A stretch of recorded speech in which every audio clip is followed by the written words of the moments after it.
Hello दोस्तों, आइए दिशा academy में आपका स्वागत है। आज हम जनगणना संबंधी लेक्चर करने चल रहे हैं, जो कि काफ़ी महत्वपूर्ण है। किसी भी एग्जाम में 1 से 2 क्वेश्चन आता ही आता है। तो इसमें पहला है, जनगणना का डेफिनेशन क्या है। किसी देश या किसी क्षेत्र में लोगों के बारे में जानकारी एकत्र करना और उसे रिकॉर्ड करना ही जनगणना है।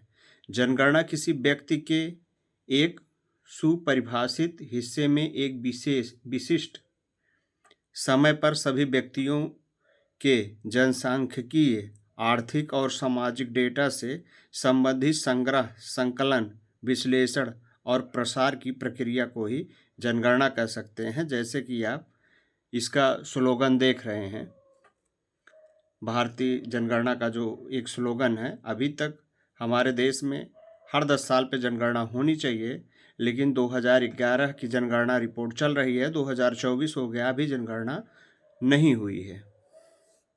इसलिए यह 2011 की जनगणना पर आधारित है।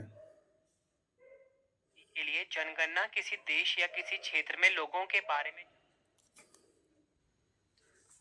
भारत में जनगणना की शुरुआत 1872 ईस्वी में लॉर्ड मेयो के कार्यकाल में शुरू हुई थी और भारत में नियमित जनगणना की शुरुआत 1881 ईस्वी में लॉर्ड रिपन के कार्यकाल में हुआ था। स्वीडन 1749 ईस्वी में पहली बार आधुनिक विश्व में जनगणना कराने वाला देश है और अमेरिका 1790 ईस्वी में 10 की जनगणना की शुरुआत करने वाला पहला देश है। भारत के संविधान में अनुच्छेद 246 के तहत जनगणना संघ का विषय है। यह संविधान की 7वीं अनुसूची के क्रमांक 69 में सूचीबद्ध है। 2011 की जनगणना स्वतंत्र भारत की कौन सी जनगणना मानी जाती है? पहली, 8वीं, 7वीं, 9वीं। तो यह 2011 की जनगणना भारत की 7वीं जनगणना के रूप में मानी जाती है, जो कि 8वीं जनगणना आ जानी चाहिए थे, लेकिन अब कुछ कारणों से अभी 8वीं जनगणना नहीं हो पाई है।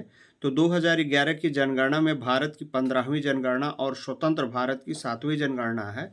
2011 में जनगणना का शुभंकर प्रगणक शिक्षिका रही है और 2 फरवरी 2011 को केंद्रीय गृह मंत्री पी चिदम्बरम ने इस शुभंकर का अनावरण किया गया था। तो 2011 की शुभंकर कौन है?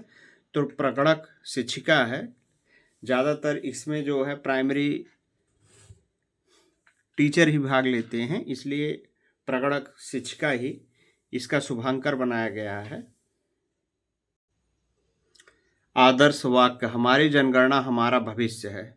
2011 की जनगणना के समय जनगणना आयुक्त डॉक्टर सी चंद्रमौली जी हैं और 2011 की जनगणना की अनुमानित लागत लगभग 2200 करोड़ आकी गई है, जो कि 121 करोड़ जनसंख्या की गणना करने के लिए 2200 करोड़ रुपए खर्चा हुआ है। 2021 की जनगणना कितनी भाषाओं में हुआ है? 16, 12, 18, 14। तो 16 भाषाओं में 2021 की जनगणना की जा रही है। तो 2021 की 16वीं जनगणना आयुक्त श्री विवेक जोशी जी हैं। आदर्श वाक्य, जन भागीदार से जन कल्याण तक है। 2021 की जनगणना भारत में पहली बार डिजिटल जनगणना होगी। यह देश की 16वीं और स्वतंत्र भारत की 8वीं जनगणना होगी। यह पहली डिजिटल जनगणना होगी, क्योंकि इससे पहले डिजिटल जनगणना नहीं होती थी। इसमें विवेक जोशी जी पूछा जा सकता है कि इसके आयुक्त कौन है। आदर्श वाक्य भी पूछा जा सकता है।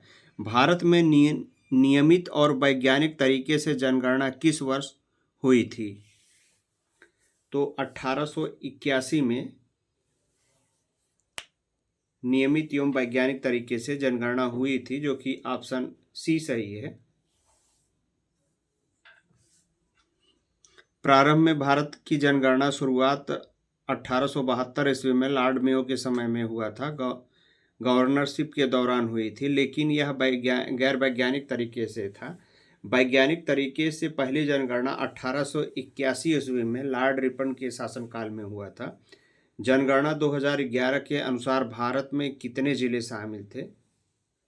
640 जिले शामिल थे 2011 की जनगणना में। सर्वाधिक जनसंख्या वाला जिला थाणे महाराष्ट्र था और न्यूनतम जनसंख्या वाला जिला दिबांग वैली अरुणाचल प्रदेश था। इसका यहाँ काफ़ी कम जनसंख्या, क्योंकि यहाँ दूर दूर लोग बसते हैं। यहाँ की वर्ग किलोमीटर जो जनसंख्या 17 लोगों की है। 2011 की जनगणना के अनुसार भारत में निम्नलिखित राज्यों में से सबसे अधिक जनसंख्या घनत्व वाला राज्य कौन सा है? केरल है, बिहार है, उत्तर प्रदेश है, पंजाब है। तो सर्वाधिक जनसंख्या वाला राज्य बिहार है, लेकिन ये सर्वाधिक जनसंख्या वाला उत्तर प्रदेश है, लेकिन सर्वाधिक जनसंख्या घनत्व वाला जिला बिहार है। 2011 की जनगणना के मुताबिक भारत का जनसंख्या घनत्व 282 व्यक्ति वर्ग किलोमीटर था। वहीं बिहार जनसंख्या घनत्व 1102 था प्रति व्यक्ति। तो आप समझ सकते हैं कि लगभग 3 गुने का अंतर है, क्योंकि यहाँ जन्म दर बहुत तेज़ी से बढ़ रहा है और विकास दर उतना है नहीं, जिससे ज़्यादा जनसंख्या का शिक्षा से सीधा संबंध है। 2011 जनगणना के अनुसार प्रतिशत में भारत की साक्षरता दर कितनी थी? तो 74.4% भारत की साक्षरता दर थी, जो कि ऑप्शन सी सही है। 2011 की जनगणना में परिणामों से पता चलता है कि देश में साक्षरता में वृद्धि हुई है। देश में साक्षरता दर 74.04%, पुरुष लगभग 82.14 हैं और महिला 65.46% साक्षर हैं। साक्षरता क्या है कि साक्षरों की संख्या बटे 7 प्लस आयु वाली संख्या गुणे 100, इसका निकालने का तरीका है।